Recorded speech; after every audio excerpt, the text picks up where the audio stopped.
Hi guys, so today's video is going to be on Jamaica's education system, and if you see me looking down below is because I have notes on this topic. I have a whole book of every topic that I ever did here on YouTube. I don't just come on here and talk BS because I want to. I do my research and I have facts to prove what I speak here on YouTube. So if you want to hear about the Jamaican education system and what I think needs to be improved, what's the pro, what's the con, keep on watching your girl. So in Jamaica, basic school starts from 3 years old to 5, and that's equivalent to pre-K here in the United States. And then primary is kindergarten, so basically from 6 years old to 12 years old they go to primary school. In the United States, what's different is we go to high school from 9th grade to 10th grade.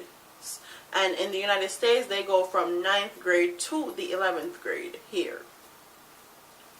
And that's the only difference with our education system as far as schooling and all that. Everything else is pretty much based the same. And college is from 18 to whenever. That's the same thing in Jamaica. It's the same thing in the United States. There's certain, I'm going to talk about the benefits and what I think doesn't need to be changed first. So basically the pros of our education system. The pros of our education system is that all children in Jamaica, whether you're from the basic school or kindergarten level of schooling to high school, sometimes even college, you wear uniforms. And I feel like that is a pro for Jamaica because it regulates how a child or children are supposed to look when going to school. And they're also very easily identifiable. So in the United States, a person can say they're going to school and then they be found doing somewhere else. In Jamaica, because you're in uniform, you're set apart from the public basically. So you're in a total different category from regular people or adults, and you're easy to be identified. You can't wear no fake hair. You can't wear fake hair to most of our schools unless you hide it and it looks like your natural hair. That's about it. That's the only way you can get it or to be acceptable, if you make it look like your natural hair basically, or your permed hair. We can't wear like big hoops in our ears, and I guess that's what stuck with me because I was not allowed to wear like big earrings to school. I was only allowed to wear big knobs, and up to my adult age I still don't wear big hoops or long earring because I don't think it's cute. It may be cute to some people, it's not cute to me. I may wear a long earring here and there, but it's not a regular thing for me. It's not my preference, and I think that's because of the way how we were brought up and our dress code as far as school is concerned in Jamaica. The way we are taught is also a pro. The way how we are taught in school, when we're in pre-K, we learn how to count, we learn how to spell our names, we learn how to do our ABCs and all that. I love the way we're taught because in most of the time, and I'm speaking from experience, because most of the time the way how we're taught in Jamaica, when we go to basically the UK, Canada or the US, we advance in their school system. That's because of how our school system is set up, and our school system is set up very intensely in Jamaica. So you either sink or swim as far as the school system is in Jamaica. There's no in between.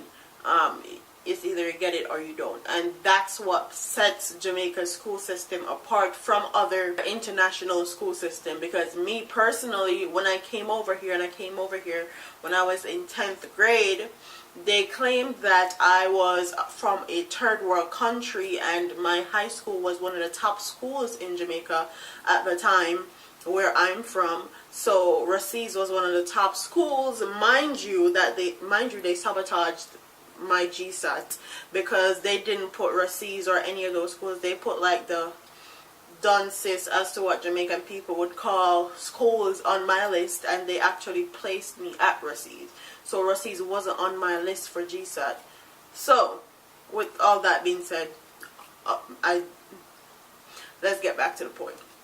When I came over here, they said I was from a third world country, and they put me back a year. So I had to take over a class, and I was placed with the most rambunctious, the most unintelligent, the most bad behavior kids ever in the school. Mind you, I went to public school, so that made it even worse.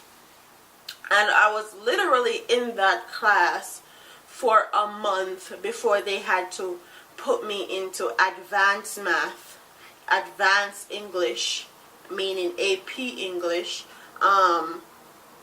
advanced science, because I had honors chemistry and honors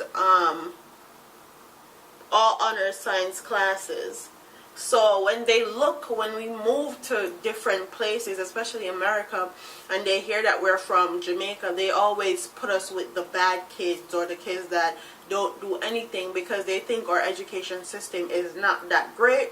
When in truth and in fact, when we come over here, most of the time, if not all of the time, we are more advanced than the kids here because of how intense our school system is set up in Jamaica. So that is a pro of our school system in Jamaica. Those are the things that are pros. And I'm going to talk about the cons and everything that I need to change, everything that I want to change with our school system.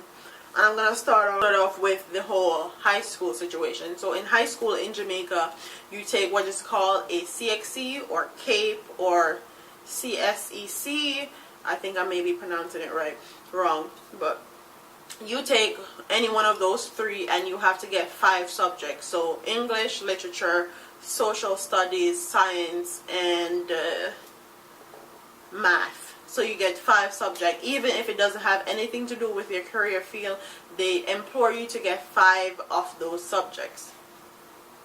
The problem I have with this is that the CXC capes and stuff like that, they're way too expensive. And they cost thousands. When I say thousands, I mean thousands of dollars for one subject. And you have to get 5. And basically, if you don't pass, you lose all your money. That's a problem. The first con I have with it is too expensive.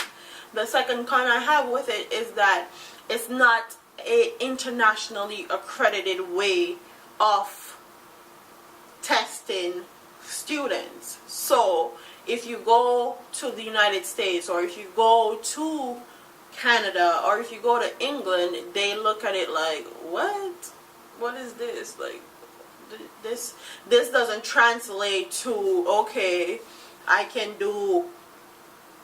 start with entry-level English in a college class. It doesn't translate to that. Most of the time they don't even know what it means to have a CXC or a CAPE in Jamaica.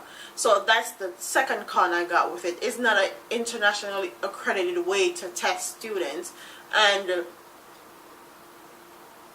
I feel like that needs to change. I feel like Jamaica should find a way to test high school students, and whether they pass or fail, and whether they choose to move on to a regular college in Jamaica or overseas, it should be easily translated internationally, basically. So that's my second con. My third con is when you go and get your CXCs and your CAPEs and all that, and it costs thousands of dollars, and it's not internationally accredited, it's not a guarantee. You may have 13 CXCs with all 1s and 2s, and then when you leave high school, you can't get a job at all. no matter what you do. You have to go to a trade school, or you have to go to college, or you have to be working with a family member, or you have some form of job history. Just having a lot of CXCs and with all ones and twos will not get you a job in Jamaica. And that's something I need to change. Because in order for people to have work experience in Jamaica, they need to be hired to get work experience. And that's what I don't understand with employers in Jamaica. They expect these people to have 5 and 6 years of work experience, but no one will hire them fresh out of high school at all. So that's the third con I have with the whole CXC and CAPES and all that stuff. And my last and third, like my last point, my last con with our education system is that the teachers need to be compensated. And honestly, my teachers are the ones that made me who I am and made me advance so much when I came over here. Is because of my teachers back home in Jamaica. They set the tone. They paved the way for me to be excellent wherever I went. And my husband can speak for the same thing. Like, our teachers in Jamaica need to be compensated more because they do a lot of work and it's a lot of stress. Teachers in Jamaica make it more easier because they're loving, they're kind. They actually want to see your child succeed. They're not just about the money because there's not a lot of money in it for them.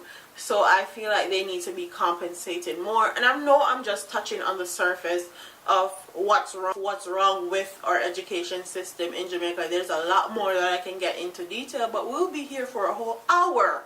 So with that being said, comment in the comment section, tell me what you guys think needs to be changed. Tell me if you agree or disagree with what I'm saying.